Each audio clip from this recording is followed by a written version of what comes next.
ገጸይን መላ አካላተይን በትምህርተ መስቀል ሰለስተ ጊዜ ሰማዕትብ አለኹ። በስመ አብ ወወልድ ወመንፈስ ቅዱስ አሐዱ አምላክ አሜን። በስመ አብ ወወልድ ወመንፈስ ቅዱስ አሐዱ አምላክ አሜን። በስመ አብ ወወልድ ወመንፈስ ቅዱስ አሐዱ አምላክ አሜን። ሎሚ ዕለት 25 ጥቅምቲ በዚ ዕለት እዚ ጎይታናን አምላኽናን መድሓይናን ኢየሱስ ክርስቶስ ክብርን ምስጋናን አምልኾን ውዳሴን ስግደትን ንዕይኹኖ አሜን። በዚ ወንጌል ቅዱስ ሉቃስ ምዕራፍ 14 ካብ ፍቕዲ 15 ክሳብ 36 ዘሎ ቃል እግዚአብሔር አምላኽ ምስ ነንብብ ከም ዝስዕብ ብምባል ሰማያዊ እግዚአብሔር ንዓይን ንዓኹምን የስተምረና። ድራር ተዓዲሞም ዝመፁን ዝኣበዩን ይብል ማለት እዩ። በዓር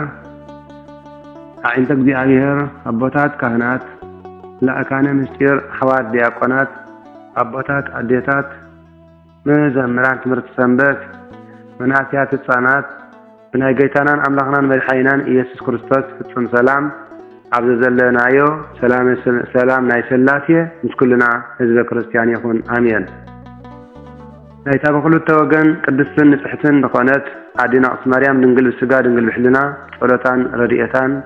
ምሕረት ፍቅር ወዳን ይሓልወና አሜን። በረኸት ኩሎም ቅዱሳን ኣብ ዙርያና ይኹን። ከም ፍቃድ እግዚአብሔር ሎሚ ዕለት 25 ጥቅምቲ ወንጌል ቅዱስ ሉቃስ ምዕራፍ 14 ዝብለና ቅዱስ እግዚአብሔር ክንመሃሪና ዕለት እዩ። እቲ ዘስተምህር እግዚአብሔር እዩ፣ ዝገልጽ ገላፂ መንፈስ ቅዱስ እዩ። ኩላትና ዘስተውዕል ልቢ ይሃበና እግዚአብሔር አሜን። ባር ክቡራተይ ዝኸበርኩም ህዝበ ክርስቲያን ካብዚ ቀፂልና ናይ ሎሚ ዓንቲ ዕለት 25 ጥቅምቲ ወንጌል ቅዱስ ሉቃስ ምዕራፍ 14 ዘሎ ቃል እግዚአብሔር አምላኽ ክንመሃሪና አሜን። ወንጌል ቅዱስ ሉቃስ ምዕራፍ 14 ካብ ፍቕዲ 1 ከም ዝስዕብ ብምባል ቅዱስ እግዚአብሔር ንዓይን ንዓኹምን የስተምረና። ጎይታናን አምላኽናን መድሓይናን ኢየሱስ ክርስቶስ ብሰንበት ሓደ ሕሙም ከም ዘሕወየ ድሕርዚ ጎይታናን መድሓይናን ኢየሱስ ክርስቶስ ናብ ቤት ሓደ ካብ ኣሕሉቕ ፈሪሳውያን እንጌራ ክበልዕ ምስ ኣተወ ፈሪሳውያን ከዓ ይጸናጸንዎ ነበሩ። ንሃ ኩሉ ኣካላቱ ዝሓበጠ ሰብኣይ ከዓ ኣብ ቅድሚኡ ነበረ። ጎይታናን አምላኽናን መድሓይናን ኢየሱስ ክርስቶስ ከዓ ንሊቃውንቲ ሕግን ፈሪሳውያንን ከም ዝበሎም ስምዑስከ ብሰንበት ምፍዋሲ ግቡእ ድዩ ወይስ ኣይፋልን ኢሉ ሓተቶም። ንሳቶም ከዓ ኣጭቀጡ። ጎይታ ድማ ኣሕዊዩ ሰደዶ መሊሱ ድማ በሎም ካባኻትኩም ብዕራዩ ወይ ኣድጉ ናብ ዒላ እንተወደቆ ብኡብኡ ብመዓልቲ ሰንበት ዘየውፆ መን ኣሎ? ነዚ ነገር እዚ ከዓ ምላሽ ተኣንሉ። ብድሕርዚ ትምህርቲ ብዛዕባ ትሕትናን ዝለዓለ መቐመጢ ድማ ዘይምፍታውን ዝብል ሰማያዊ ቃል ኣስተምሃሮም። ነቶም ናብ ምሳሕ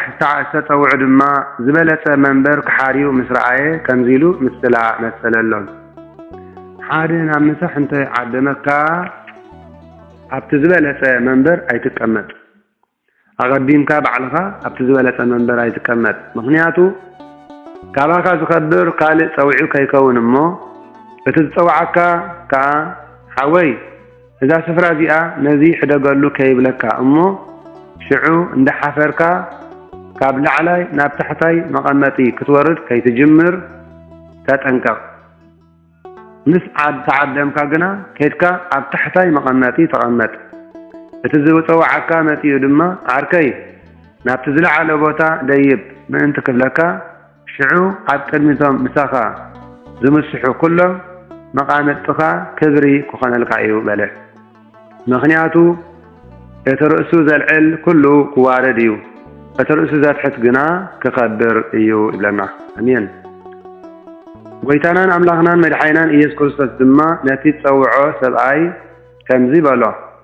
ምሳሕ ወይ ድራር እንተገበርካ ማለት ዝኽረ ጻድቕ ጸበል ዝክር እንተገበርካ ኣዕሩኽትኻ ኮነ ወይ ኣሕዋትካ ኣዝማድካ ወይ ሃብታማት ጎረባብትኻ ኣይትፀውዕ። ምክንያቱ ንሳቶም ድማ መልሾም ከይጽውዑኻ እሞ ምፍዳይ ለቓሕ ከይኮነካ ሰማያዊ በረኸት ሰማያዊ ዓስፍኻ ከይተጥፍእ ጸበል ክትገብር ከለኻ ዝክር ክትዝክር ከለኻ ጸበል ጻድቕ ክትገብር ከለኻ ግና ንስኻ ነቶም ኣብ ሰማያት ዘስፍሩኻ ቅዱሳን ዝቕበሉኻ ዘማልዱኻ ንዓኣቶም ደኣ ጸውዕ ማለት ንስኻ ምሳሕ እንተገበርካ ድኻታትን ቆራያትን ሓንካሳትን ዕውራትን ደኣ ጸውዕ በዚ ምድሪ እዚ ዝፈዲኻ የብሎምን እሞ ኮንቱ ውዳሴ ስለ ዘይትቕበል ብፁዕ ክትከውን ኢኻ በለ ብትንሣኤ ጻድቃን ግና ክትፍደይ ኢኻ በሎ ሓደ ካብቶም ምስ ጎይታ ኢየሱስ ክርስቶስ ኣብ መኣዲ ዝተቐመጡ ከዓ እዚ ምስ ሰምዐ እቲ ኣብ መንግስቲ ኣምላኽ እንጌራ ዝበልዕ ብፁዕ እዩ በሎ ኣብ መንግስቲ ኣምላኽ እንጌራ ዝበልዕ መስኪልዎ ዝተዛረቦ እዩ እንተኾነ ኣብ መኣዲ ጎይታ ትምህርቲ ወንጌል ዝምገብ ሰብ ብፁዕ እዩ ክበሃል ይከኣል ማለት እዩ ኣሜን በእንተ እለ ተጸውዑ ውስተ ድራር ወይቤሎሙ እግዚእ ኢየሱስ አሃዱ ብእሲ ገብረ ምሳሃ ዓብየ ወአሰሮሙ ለብዙሓት ጎይታናን መድሓኒናን ኢየሱስ ክርስቶስ ከዓ ከምዚ በሎ ሓደ ሰብኣይ ዓብይ ድራር ገበረ ንብዙሓት እውን ዓደመ ግዜ ድራር ምስኮነ ድማ ነቶም ዕዱማት ኩሉ ተዳልዩ እሞ ንዕኩብሎም ግሊኡ ለኣኸ እቲ ግልያ ከዓ ከይዱ ነቶም ዕዱማት ፈጺምና ምሳሕ ኣስተናዲኢና ኢና እሞ ንዑ በሎም ኩሎም ከዓ ሓቢሮም ከማኻንዩ ጀመሩ እቲ ቀዳማይ ግራት ዓዲገ ኣለኹ እሞ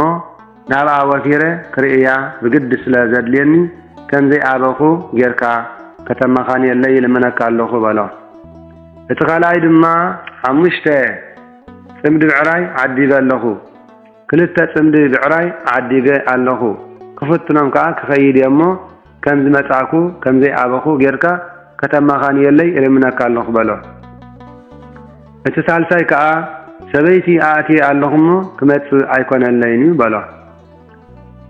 እቲ ቀዳማይ ደማኻነየ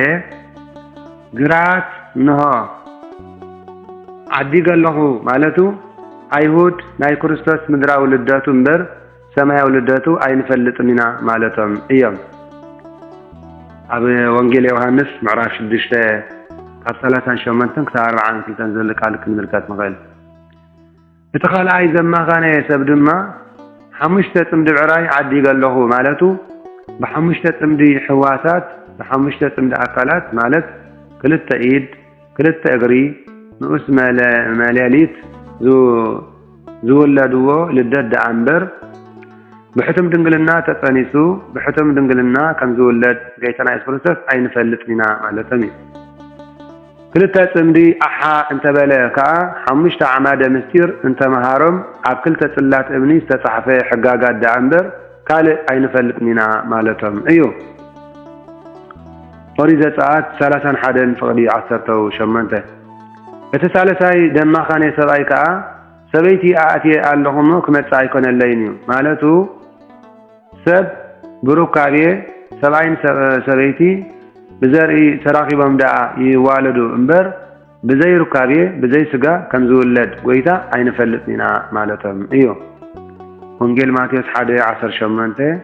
ከምኡ ወንጌል ማቴዎስ ምዕራፍ 13 ፍቕዲ 56 እቲ ግልያ ከዓ መጺኡ ነዚ ነገራት እዚ ንጎይትኡ ነገሮ ሽዑቲ በዓል ቤት ተቆጢዑ ነቲ ግልኡ ናብ ኣደባባይን ናብቲ መተሓላለፊ ከተማን ቀልጢፍካ ውፃእ ዝተሸገሩ ድኻታትን ዕውራትን ሓንካሳትን ናብዚ ኣምጽእ ከዓ በሎ እቲ ግልያ ከዓ ጎይታይ ከምቲ ዝኣዘዝከ ፈጺመ ኣለኹ እንተኾነ ስፍራ ገና ኣሎ በሎ ስፍራ ገና ኣሎ ማለቱ ብቑዕ ሰብ እንተዳ ተረኺቡ መንግስተ ሰማያት ከምዘይ ትጸብብ ንምግላጽ እዩ ብቑዕ ሰብ ዝጾመ ጸለየ ሰገደ ዝተናስሐ ዝመጽወተ ካብ ልቢ ንኣምላኽ ዘፍቀረ ብቅዱሳን መጽሓፍቲ ዝተመኣዘዘ እንተደኣልዩ መንግስተ ሰማያት ዝኣተወ ኣትዩ ሰብ ከምዘይ ትመልእ ዝነግር ሰማያዊ ምስጢር እዩ እቲ ጎይታ ድማ ነቲ ግልዩ ከም ዝበሎ ናብ መንገድታትን ቀጥርታትን ከተማን ውፃእ እሞ بيتي مأنتي كملئسي كم زماتو قبرم بلا مغنياتو كابتم استعدمو سبات حدقوا ندراري أي كتعمان إيو أبلكم الله بلا مالت كابتم تنبيس سنقر اللهم سبايس تغطر اللهم مدي تناسحو دي تملسو حزب إسرائيل حدقوا كعتو كم زي كل نعم من قساملا نقرأكم الله بلا كل منينكا نكرستوس مسعاب كم زقبا دما قتلو استمهارا يحرز بزحات سبات مسؤوك خدوك اللو قلت إلو كم زبالا ناباي زماتف كسعبان نزدهلن تلو عبون عديون سبيتون دكون أحواتون أحاتون يواتون كي ترفع انت زي تسألعي ود مزموري كخون عيكيلن إيو بلا مالت مسكول طيرو دا دحري زي سعد زبله ود مزموري كخون عيكيلن إيو مثالي حنصات جنبي كاباخاتكم جنبك صرح زدلي مو نمودو زعقلو جنزب انت اللوو قدم تقميتو زي تصب انتاواي ايو انت زي اللو مسرته مودو انت سعاني زرعي وكلهم اذا سبزي من دع جميرس مودو سئينو نابلو كلا قتلو يجمرو بلا كاباكاتكم مناني كمنن زدلن تلو زعاخلن زي عاخلن انت قينو قدم تقميتو مخرو زي مكر انتاواي ايو مناني جميرو مفتام انت سعاني زرعي وزبلو كلهم اذا سبزي كمنن بحتا خون جميرس مفتام سئينو نابلو كلا قتلو يجمرو ويس عيناي نقوسيو مسكال نقوس كواقع زخيدمو نتب 10 شح زماطس 10 شح كقطملو زخيل انت قينن انت زي كوينن تقميتو قدم زي مكر انت زي كونس جنا رحق كله لأخات نابو سريدو عرقي يلمن بله كلاي أيناي مناني بحتاويو مس سيطان كقاتم زدلمو ناتي بوزح فتنا زماتو سيطان بتصمن بتصلاتن كسعره زخيل انت قينو انت زي كوينن قدم زي حاسب انت زي كونس ناب فتمانن بحتاويانن بتصلات كردوو يلمن حيلا انت قينو مالاتيو كومد ما نفس وكاف كاباخاتكم بصام بصلات بسجدات بمتوات بنسحة قدسان متحفتي بمنباد بتحتنا بفقري بتسفان بأمناتن زلو زبلا كل ذي حدقة ودى مزموري كخون عيكيلن ايو مغنياتو شو صبغي بتشو مقارات انتعات فأخي بمنتاي يمكر كريستنا تعمي بتصامن بصلاتن بسجداتن بنسحان بتواتن سقاي ودمي بمقبالن زسعبا انت دي حاليقن دايتاكم سلازي بأمنتن بقبرن زي سانحة كريستيان نقدام يدربه شاو مغاراتو انت تفاية بمتاي يمكر نواتاي بحفوه انبار نمدرخوانا ندقعي عيتاكمن ايو اذني تسمع زلاتو يسمع بمناني نكرساس مقلقال سنايو مناني سناي تكبار يعقلن مبال تمسجن هدأت انت زي اللقنا نكرساس مقلقال بمنتاي يفتسم شو استبع عليه بقومو شو كم زي كونه انت دا سناي تكبار امناتن قبرن حسكا عبكن مع املاخ مركاب بفقري بتسفى بتحسنا بتصالات اب املاخ مقلقالن كم منانين كم زخونه إذن لبنا زلو سب يستوعل يبل معلتيو سلاتي قدس قالو سماوي بجائر أملاخنا بخبرا لتمسجنا يكون آمين بيعبير عبز مدرزي نعين عخاتكم الناس تنفسالو سوري آيات هيبنا الله سريحنا نعتولو عين بركي عدلنا الله نمقبو ناي سقا نقبي هيبنا النساتيو ناي سقا ماي هيبنا نخدنا لبسي هيبنا